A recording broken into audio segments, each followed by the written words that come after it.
চীনের হুমকি তোয়াক্কা না করে তাইওয়ান প্রণালী অতিক্রম করল জার্মান যুদ্ধ জাহাজ।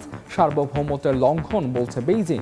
আন্তর্জাতিক আইন মানার দাবি বার্লিনের। এবং সৌদি আরবে ই পাসপোর্ট সেবা চালু 5 থেকে 10 বছরের জন্য করা যাবে আবেদন। সরবরাহ 1 মাসের মধ্যে। খুশি প্রবাসী বাংলাদেশিরা।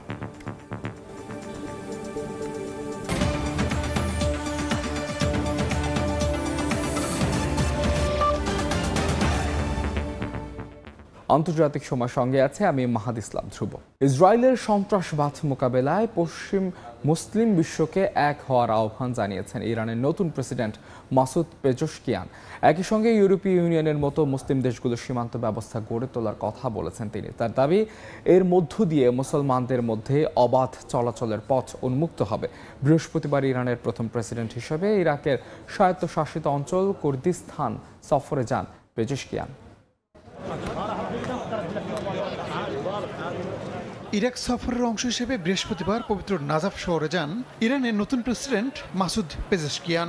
এদিন ইমাম আলীর মাজার জিয়ারত করেন তিনি। পরে ঐতিহাসিক এক সফরে ইরাকের স্বায়ত্তশাসিত অঞ্চল কুর্দিস্তানে যান পেজেশকিয়ান। ইরবিল আন্তর্জাতিক বিমানবন্দরে তাকে স্বাগত জানান অঞ্চলটির প্রেসিডেন্ট। প্রেসিডেন্সিয়াল প্যালেসে ইরানের প্রথম প্রেসিডেন্ট হিসেবে অঞ্চলটিতে সফরে যাওয়া পেজেশকিয়ানকে শুভেচ্ছা জানান অঞ্চলটির প্রধানমন্ত্রী মসরুর বারজানি। অঞ্চলটির সঙ্গে বেশ কয়েকটি চুক্তি সই করেন ইরানের প্রেসিডেন্ট। তাদের আলোচনায় উঠে আসে ইসরায়েল হামাস যুদ্ধ।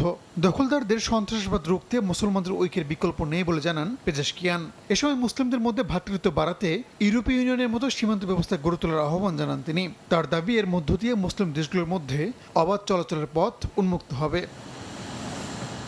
এর আগে বুধবার 3 দিনের সফরে বাগদাদের মাটিতে পা রাখেন ইরানের প্রেসিডেন্ট। ক্ষমতা গ্রহণের পর প্রথম বিদেশ সফরে ইরাকে যান তিনি। সফরের প্রথম দিন ইরাকের প্রধানমন্ত্রী মোহাম্মদ শি আল সুদানির সঙ্গে সাক্ষাৎ করেন মাসুদ পেজেশকিয়ান। দুই দেশের মধ্যে কয়েকটি চুক্তিও স্বাক্ষর হয়। রাহানুল রানা, সময় সংবাদ। চীনের ঘোর আপত্তি ও হুঁশিয়ারি তোয়াক্কা না করে জার্মানির 2টি যুদ্ধ জাহাজ তাইওয়ান প্রণালী অতিক্রম করেছে। এতে ক্ষুব্ধ প্রতিক্রিয়া জানিয়েছে বেইজিং।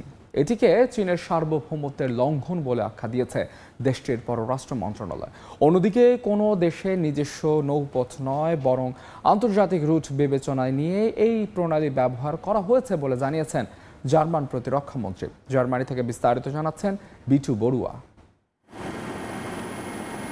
তাইওয়ান প্রণালী দিয়ে জার্মানির যুদ্ধজাহাজ অতিক্রম করতে পারে এমন খবরে গত কয়েকদিন ধরে উত্তেজনা চলছিল বেইজিং বার্লিনের মধ্যে।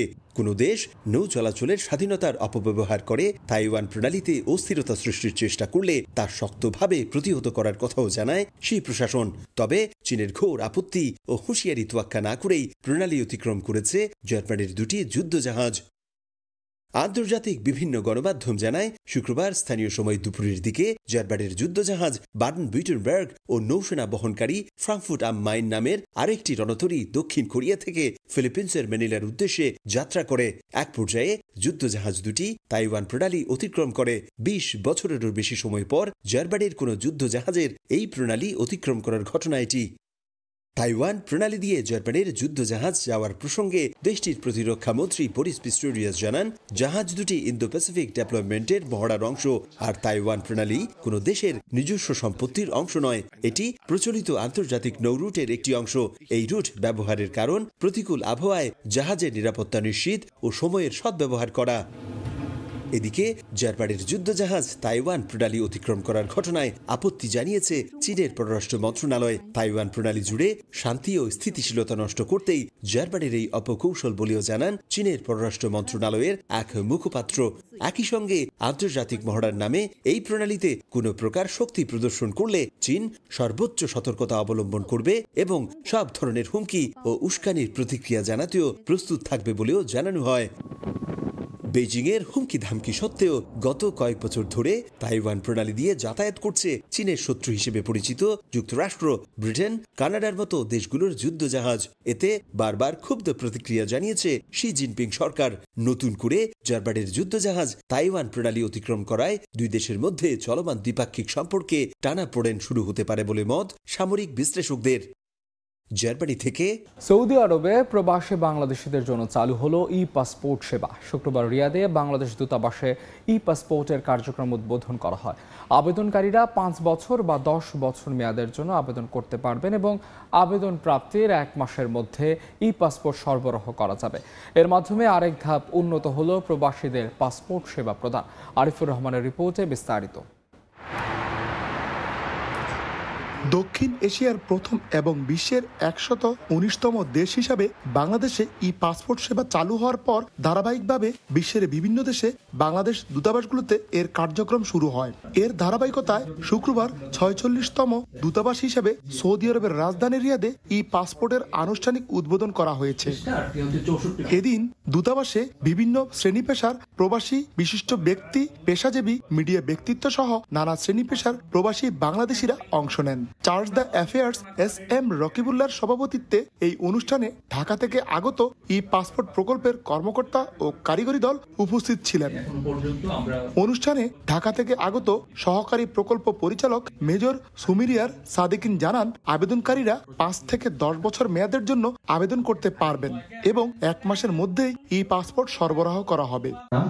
জন্ম তারিখ এবং জন্মস্থান, এই 5টা তথ্য আপনার যদি আগের পাসপোর্ট, আপনার এনআইডি অথবা বার্থ রেজিস্ট্রেশন এবং আপনার চাহিদা যদি পাসপোর্টের তথ্যের মধ্যে মিল থাকে, তাহলে যে ডেলিভারি ডেট দেওয়া হবে তার আগেই আপনি আপনার হাতে পাবেন। যে কেউ এই পাসপোর্টটাকে এখন আর মেলিং এর বা এটাকে করতে পারবে না, এটা জালিয়াতি কোনো করতে পারবে না। অনুষ্ঠানে পাসপোর্ট ও স্বয়ংক্রিয় বর্ডার নিয়ন্ত্রণ প্রকল্পের উপর নির্মিত তথ্যচিত্র প্রদর্শন করা হয়। উদ্বোধন শেষে কয়েকজন আবেদনকারীকে পাসপোর্ট এনরোলমেন্ট স্লিপ দেওয়া হয়। এছাড়া এক আবেদনকারীর কাছে প্রথমবারের মতো ইলেকট্রনিক ট্রাভেল পাস সরবরাহ করে দূতাবাস। পাসপোর্ট সেবা দেওয়ার জন্য এরই মধ্যে রিয়াদ বাংলাদেশ দূতাবাসে 20টি বুথ স্থাপন করা হয়েছে। আমাদের পাসপোর্ট অনুযায়ী আকামার নাম আরিফুর রহমান, সময় সংবাদ, সৌদি আরব। গেল 5 অগস্টের পর থেকে অর্ধেকের নিচে নেমে এসেছে বাংলাদেশ থেকে ভারতগামী ফ্লাইট। বাংলাদেশিদের ভিসা দেওয়ার হার কমিয়ে দেয় যাত্রী খরায় ভুগছে বলে জানিয়েছে এয়ারলাইন্সগুলো। বিশ্লেষকরা বলছেন, ক্ষতি হচ্ছে দু দেশেরই। কূটনৈতিকভাবে সমস্যা সমাধানে সরকারকে পরামর্শ তাদের। জিন্নাতারা যশোর রিপোর্ট। ঢাকা চট্টগ্রাম থেকে ভারতগামী ফ্লাইটগুলোর যাত্রী খরায় ভোগার মোটামুটি ধারণা মেলে পরিসংখ্যানের দিকে নজর দিলেই। বিমান বাংলাদেশ এয়ারলাইন্সের ঢাকা টু কলকাতা রুটে সপ্তাহে 14টির জায়গায় যাচ্ছে মাত্র 7টি ফ্লাইট। ঢাকা টু চেন্নাই রুটে সপ্তাহে 4টি কমে যাচ্ছে 3টি। ঢাকা টু দিল্লি রুটে সপ্তাহে 7টির জায়গায় যাচ্ছে 4টি। অন্যদিকে ইউএস বাংলা ঢাকা টু কলকাতা রুটে 14টির জায়গায় চলছে মাত্র 6টি ফ্লাইট। ঢাকা চেন্নাইয়ের 11টির জায়গায় সপ্তাহে ঢাকা ছেড়ে যাচ্ছে মাত্র 5টি ফ্লাইট। যাত্রী খরায় বন্ধ হয়ে গেছে চিটাগং কলকাতা রুটের ফ্লাইট। এয়ারলাইন্সগুলো বলছে, এ বাস্তবতায় ভারতে ফ্লাইট পরিচালনা করতে গিয়ে ব্যয় তুলতেই হিমশিম খেতে হচ্ছে, আর তাই বাধ্য হয়ে কমাতে হয়েছে ফ্লাইটের সংখ্যা। সর্বাধিক ফ্লাইট পরিচালনা ছিল আসলে বাংলাদেশ থেকে ইন্ডিয়ার যে বিভিন্ন গন্তব্য, লাইক ঢাকা থেকে কলকাতা, চিটাগং থেকে কলকাতা এবং ঢাকা চেন্নাই রুটে। ভিসা স্বল্পতার জন্য আসলে আমাদের এই ফ্লাইটগুলোকে রিডিউস করতে হয়েছে। মোটামুটি আমাদের 45-30% এরকম যাচ্ছে। পরিচালন ব্যয়টা আমরা মিনিমাইজ করছি, যে ফ্লাইট ফ্রিকোয়েন্সিটা কমায় নিয়ে আসছি। এ অবস্থার জন্য ভিসা দেওয়ার ক্ষেত্রে ভারতের কড়াকড়িকে দায়ী করছে এয়ারলাইন্সগুলো। খোঁজ নিয়ে জানা গেছে, 5 আগস্ট ছাত্র জনতার অভ্যুত্থানে হাসিনা সরকারের পতনের পর ঢাকায় কিছুদিন ভিসা কার্যক্রম বন্ধ রাখে ভারতীয় দূতাবাস। পরে সীমিত আকারে চালু করা হলেও বাংলাদেশিদের দেয়া হচ্ছে শুধুমাত্র চিকিৎসা ও জরুরি ভিসা। বিশেষজ্ঞরা বলছেন, ভারতীয় ভিসার নীতির এই কড়াকড়িতে ক্ষতি হচ্ছে বাংলাদেশ ভারত দুই দেশেরই। নেতিবাচক প্রভাব দীর্ঘস্থায়ী হওয়ার আগেই কূটনৈতিকভাবে সমাধানের পরামর্শ দিয়েছেন তারা। এয়ারলাইনগুলোর উপরে একটা প্রভাব ডেফিনেটলি পড়েছে। এয়ারলাইনগুলোর জন্য এটা একটা অত্যন্ত গুরুত্বপূর্ণ রুট ছিল। আমরা শুধু ক্ষতিগ্রস্ত হচ্ছি তা না, কিন্তু ভারতীয় ব্যবসা কিন্তু প্রচুর ক্ষতি, তাদের এয়ারলাইনগুলো ক্ষতির সম্মুখীন হচ্ছে। উভয় দেশের যারা যথাযোগ্য কর্তৃপক্ষ আছেন তারা এগুলো বিবেচনা করে আবার সবকিছু স্বাভাবিক অবস্থায় ফিরে আসবে বলে আমি মনে করি। বাংলাদেশ থেকে ভারতের বিভিন্ন রুটে বর্তমানে ফ্লাইট পরিচালনা করছে বাংলাদেশের বিমান Bangladesh, US Bangla, Novo air এবং ভারতের ইন্ডিগো, এয়ার ইন্ডিয়া ও ভিস্তারা এয়ারলাইন্স। জিন্নাতারা যশোয়া, সময় সংবাদ, ঢাকা।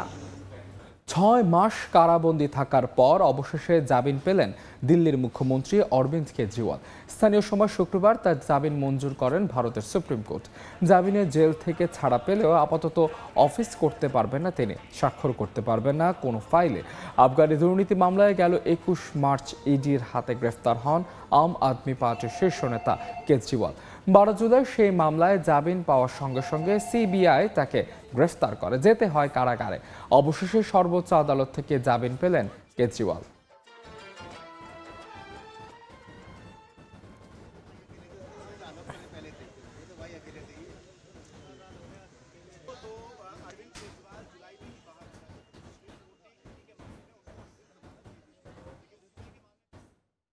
আফগানিস্তানে বন্দুকধারীদের হামলায় 14 জন নিহত হয়েছেন, আহত হয়েছেন আরও অন্তত 6 জন।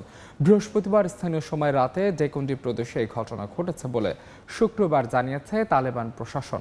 সরকারের মুখপাত্র জাবিউল্লাহ মুজাহিদ এক বিবৃতিতে এই হামলার তীব্র নিন্দা জানিয়েছেন। এরই মধ্যে হামলার দায় স্বীকার করেছে ইসলামিক স্টেট আফগানিস্তান শাখার ইসলামিক স্টেট খেরাসান।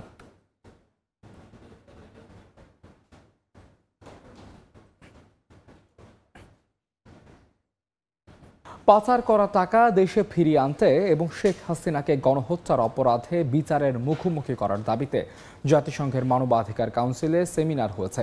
এতে স্পিকার হিসেবে উপস্থিত ছিলেন যুক্তরাজ্য বিএনপির সভাপতি ও দলটির চেয়ারপারসনের উপদেষ্টা এম মালিক। তিনি বাংলাদেশ থেকে পাচার করা টাকা সুইজারল্যান্ড সহ বিশ্বের বিভিন্ন দেশ থেকে ফিরিয়ে আনার উদ্যোগ গ্রহণের আহ্বান জানান। বক্তারা সাবেক প্রধানমন্ত্রী শেখ হাসিনাকে বাংলাদেশে ফিরিয়ে এনে তার বিচারের দাবি জানান। এছাড়া বিগত সরকারের সময় বাংলাদেশে মানবাধিকার লঙ্ঘনের তথ্য তুলে ধরা হয় সেমিনারে। পাকিস্তান, নেপাল সহ 11টি দেশের রাষ্ট্রদূত এবং যুক্তরাজ্য, বেলজিয়াম ও সুইজারল্যান্ডের বিভিন্ন রাজনৈতিক ব্যক্তিরা সেমিনারে উপস্থিত ছিলেন।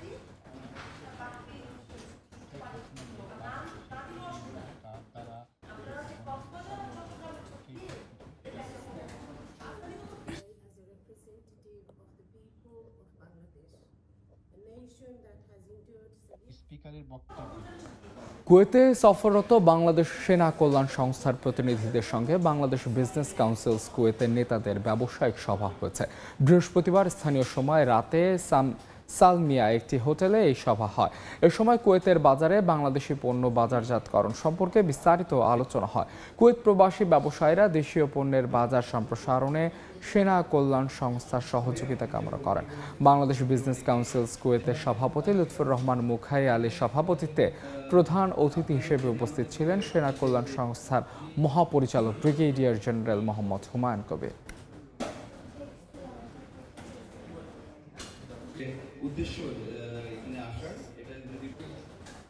অস্ট্রেলিয়া শিশুদের জন্য সামাজিক মাধ্যম ব্যবহারে বয়সসীমা বেঁধে দেওয়ার সিদ্ধান্তের কড়া সমালোচনা করেছেন ইলন মাস্ক।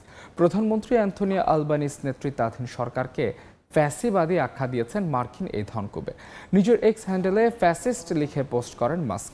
এরপরই এই নিয়ে শুরু হয় আলোচনা সমালোচনা। তবে অস্ট্রেলিয়ার সরকারি পরিষেবা মন্ত্রী বিল শর্নেট মাস্কের এই মন্তব্য প্রত্যাখ্যান করেছে। সেই সঙ্গে তিনি টেসলার সিইওর এমন মন্তব্য বাক স্বাধীনতার সঙ্গে অসঙ্গতিপূর্ণ বলে দাবি করেছেন। শর্টেন বলেন, মাস্ক কেবল অর্থনৈতিক বিষয় দেখে এ ধরনের মন্তব্য করেছেন।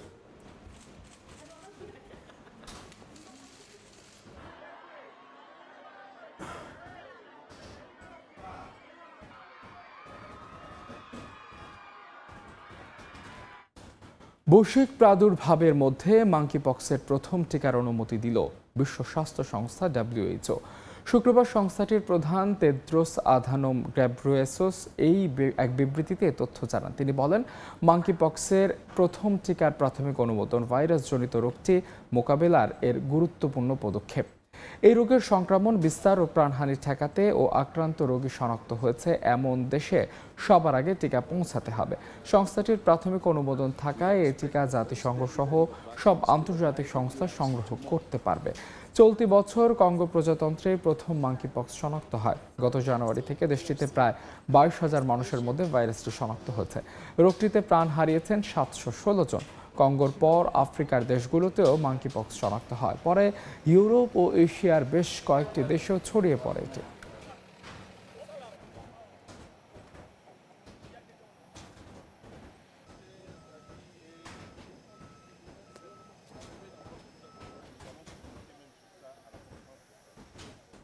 ইসলাম ধর্মের অন্যতম ধর্মীয় উৎসব পবিত্র ঈদে মিলাদুন্নবী উপলক্ষে বর্ণিল আলোকসজ্জায় সেজে উঠেছে ইয়েমেনের রাজধানী সানা। এতে উৎসব মুখর পরিবেশ বিরাজ করছে গোটা ইয়েমেনে। জমজমাট হয়ে উঠেছে সাজসজ্জা ও আলোকসজ্জার দোকানিদের ব্যবসা।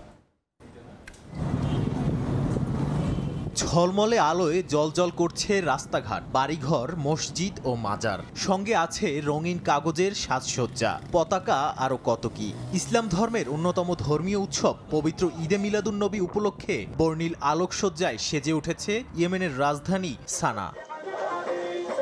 ঈদে মিলাদুন্নবী উপলক্ষে উৎসব মুখর পরিবেশ বিরাজ করছে গোটা ইয়েমেনে। জমজমাট হয়ে উঠেছে আলোকসজ্জার ব্যবসা। ধর্মীয় অনুভূতির সঙ্গে সঙ্গে পতাকা, স্কার্ফ সহ বিভিন্ন জিনিসপত্র বিক্রি করে অর্থনৈতিকভাবে লাভবান হচ্ছেন ব্যবসায়ীরা। একই সঙ্গে ঈদে মিলাদুন্নবী আসার খুশিতে আছে ইয়েমেনের বাসিন্দারাও। সংঘাত, সহিংসতা ও যুদ্ধের মধ্যেই একটু স্বস্তি খুঁজে পাচ্ছেন হাউথি বিদ্রোহীদের সদস্যরাও। আমরা ঈদে মিলাদুন্নবী উপলক্ষে গাড়ি সাজাতে এসেছি। এই উৎসবটি ইয়েমেনের জনগণের জন্য সর্বশ্রেষ্ঠ উদযাপন এবং সবচেয়ে বড় ছুটি হিসেবে বিবেচিত হয়। বর্তমান সময়ে আমাদের এমন একটি উপলক্ষের প্রয়োজন যাতে মুসলমান জাতি নবীর আদর্শিক জীবনে ফিরে আসে। আমরা যেন তার জীবন আচরণকে অনুকরণ করে চলতে পারি এবং তার দেখানো পথে চলি। এটি আমাদের জীবিকা নির্বাহের একটি সুযোগ করে দেয়। আল্লাহ তাআলাকে ধন্যবাদ, এই উৎসবকে আমাদের আয়ের উৎস বানিয়ে দিয়েছেন। আমরা শাল ও পতাকা বিক্রি করি এবং গাড়ি সাজাই। ঈদে মিলাদুন্নবী হলো ইসলামের শেষ নবী ও রাসূল হযরত মুহাম্মদ সাল্লাল্লাহু আলাইহি সাল্লামের আগমন উপলক্ষে মুসলিমদের মাঝে পালিত এক আনন্দ উৎসব। মহানবী হযরত মুহাম্মদ সাল্লাল্লাহু আলাইহি সাল্লাম 12ই রবিউল আউয়াল জন্মগ্রহণ করেন। মুসলিম দেশগুলোতে 12 রবিউল আউয়াল ঈদে মিলাদুন্নবী পালন করা হয়। নাদিম মারজান, সময় সংবাদ। চন্দ্র উৎসব উপলক্ষে চীনের সাংহাইয়ে চলছে মনোমুগ্ধকর বার্ষিক আলোকসজ্জা প্রদর্শনী। জমকালো আলোকসজ্জার মধ্য দিয়ে স্বাগত জানানো হবে মধ্য শরতের চন্দ্র উৎসবকে। অসাধারণ এই আয়োজনে অংশ নিতে দেশের বিভিন্ন প্রান্ত থেকে ছুটে যাচ্ছেন দর্শনার্থীরা।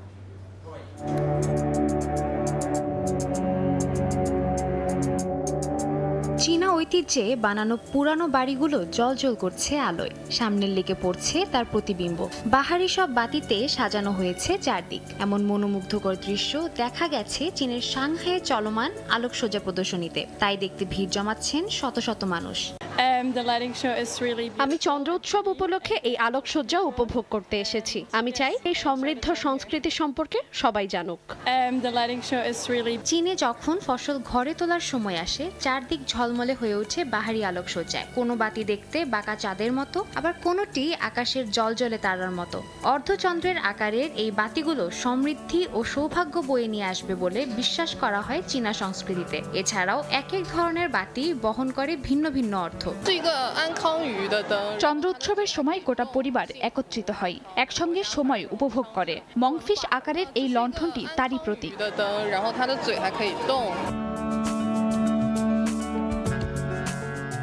চীনা ক্যালেন্ডার অনুযায়ী বছরের অষ্টম মাসের 15তম দিনে চাঁদের আলো সবচেয়ে উজ্জ্বল থাকে বলে বিশ্বাস করা হয়। তাই সেদিনই ফসল ঘরে তোলার জন্য উৎসবের আয়োজন করা হয় দেশটিতে। গ্রেগরিয়ান ক্যালেন্ডার অনুযায়ী সেপ্টেম্বরের 17 তারিখ উদযাপিত হয় এই উৎসব। গুরুত্বপূর্ণ এই দিনটিকে স্বাগত জানাতে প্রতি বছরই তাই আয়োজন করা হয় জমকালো আলোক প্রদর্শনীর। সাদিয়া তাসনিম, সময় সংবাদ।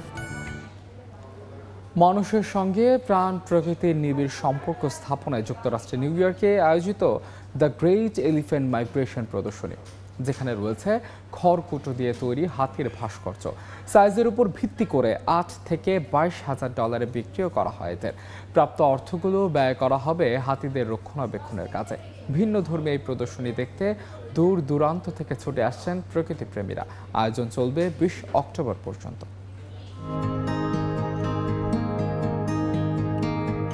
সুর আছে, চোখ আছে, আছে পা সহ শরীরের অন্যান্য অঙ্গ প্রত্যঙ্গ, নেই শুধু প্রাণ। তবু ঠায় দাঁড়িয়ে বিশাল আকৃতির হাতি। ইনস্টলেশন অর্গানাইজারের উদ্যোগে মানুষ ও প্রাণীদের মাঝে নিবিড় সম্পর্ক স্থাপনে যুক্তরাষ্ট্রের নিউ ইয়র্কে চলছে দ্য গ্রেট এলিফ্যান্ট মাইগ্রেশন প্রদর্শনী। বাচ্চা থেকে শুরু করে প্রাপ্তবয়স্ক হাতির দেখা মিলছে এখানে, আকারের উপর ভিত্তি করে যেগুলো বিক্রি হচ্ছে $8,000 থেকে $22,000। প্রাণ প্রকৃতির সঙ্গে মানবজাতির ইতিবাচক সম্পর্ক উন্নয়নে আশপাশে বিতরণ করা হয় 100 হাতির ভাস্কর্য, যেগুলো তৈরি করেছেন ভারতের দক্ষিণাঞ্চলের প্রায় 200 আদিবাসী শিল্পী। Well, we're in the concrete jungle, right? So this is what you don't expect to see. It's animals, traces of life, or something that reminds you that there's a lot of living beings. খড়কুটো এবং lantana নামের আগাছা দিয়ে তৈরি হাতির ভাস্কর্যের এই প্রদর্শনী দেখতে দূর দূরান্ত থেকে ছুটে আসছেন প্রকৃতিপ্রেমীরা। বলেন, নিউ ইয়র্ক শহরের এই আয়োজন প্রশান্তি দিচ্ছে তাদের। হাতি সংরক্ষণে প্রদর্শনী থেকে প্রাপ্ত অর্থ দেয়া হবে একটি বেসরকারি সংস্থায়। 20 অক্টোবর পর্যন্ত এই আয়োজন চলবে বলে জানিয়েছেন আয়োজকরা। মৌসুমী সাথী, সময় সংবাদ। অপেক্ষার প্রহর শেষ হচ্ছে। 2 মাস পর মাঠে ফিরছেন লিওনেল মেসি। মেজর লিগ সকারে রোববার ভোরে ফিলাডেলফিয়ার মুখোমুখি হবে ইন্টার মায়ামি। সেই ম্যাচে মাঠে নামবেন মেসি, নিশ্চিত করেছেন কোচ তাতা মার্তিনো। তবে শুরুর একাদশে থাকবেন নাকি বদলি হিসেবে খেলবেন তা খোলাসা করেননি ইন্টার মায়ামি কোচ। ইনজুরির কারণে লিওনেল মেসিকে মাঠে দেখতে না পেরে বিমর্ষ হয় ভক্ত হৃদয়। বিশ্বসেরা ফুটবলার এখন ক্যারিয়ার সায়ান্নে। তার একটি ম্যাচ মিস হলেও ভক্তদের আক্ষেপের অন্ত থাকে না। এমনই আক্ষেপে তার কোটি ভক্তকুল প্রায় 2.5 মাস ধরে। তবে এবার ফুরোচ্ছে সেই পালা। ইন্টার মায়ামির হয়ে গেল 1 জুন মাঠে নেমেছিলেন লিওনেল মেসি। কোপা আমেরিকায় তিনি মাঠে ছিলেন 14 জুলাই। কলম্বিয়ার বিপক্ষে সেই ম্যাচে ডান পায়ের গোড়ালিতে মারাত্মক চোট পান লিও। তারপর থেকেই অপেক্ষা। সম্প্রতি ইনজুরি থেকে ফিট হয়ে অনুশীলনে ফেরেন বিশ্বসেরা ফুটবলার। তবে আক্রান্ত হন ঠান্ডা কাশি এবং হালকা জ্বরে। গলা ব্যথায় শেষ অনুশীলন সেশনে ছিলেন না ইন্টার মায়ামির হয়ে। তারপর থেকেই শঙ্কা দানা বাঁধে, তবে কি সুপার ফুটবলার মাঠে ফিরতে আরও সময় নেবেন? আপাতত স্বস্তি রাখতে পারেন ভক্তরা। প্রায় 3.5 মাস পর ইন্টার মায়ামির জার্সি গায়ে মাঠে ফিরতে তার আর কোনো সমস্যা নেই। পুরো ফিট হয়েই ফিলাডেলফিয়ার বিপক্ষে খেলবেন তিনি, বিষয়টি নিশ্চিত করেছেন তাতা মার্তিনো। তবে শুরুর একাদশে তাকে পাওয়া যাবে নাকি বদলি হিসেবে মাঠে নামবেন তা নিশ্চিত করেনি ম্যানেজমেন্ট। লিওনেল মেসি ভালো আছে এবং গতকাল আমাদের সঙ্গে অনুশীলন করেছে। ইন্টার মায়ামির হয়ে পরের ম্যাচ খেলার জন্য সে চিন্তা করছে। ম্যাচের আগের দিন অনুশীলন শেষ করে তাকে নিয়ে আমরা কৌশল সাজাবো। এটা নিশ্চিত ফিলাডেলফিয়ার বিপক্ষে মেসি খেলবে। আবারও বিশ্বের সেরা ফুটবলার আমাদের সঙ্গে যুক্ত হচ্ছে, এজন্য আমরা সবাই ভীষণ আনন্দিত। ইনজুরিতে পড়ার আগ পর্যন্ত মৌসুম দুর্দান্ত কেটেছে লিওনেল মেসির। 12 ম্যাচে সমান গোল আর 13 অ্যাসিস্ট। তার জাদুকরী পারফরমেন্সে মেজর লিগ সকারে ইস্টার্ন কনফারেন্স থেকে শীর্ষে অবস্থান করছে ইন্টার মায়ামি। এসএম ইকবাল, সময় সংবাদ। আন্তর্জাতিক সময়ের শীর্ষ সংবাদ জানিয়ে দিচ্ছে আরেকবার। ইউরোপে পাসপোর্ট সেবা চালু, 5 থেকে 10 বছরের জন্য করা যাবে আবেদন। সরবরাহ 1 মাসের মধ্যে, খুশি প্রবাসী বাংলাদেশিরা।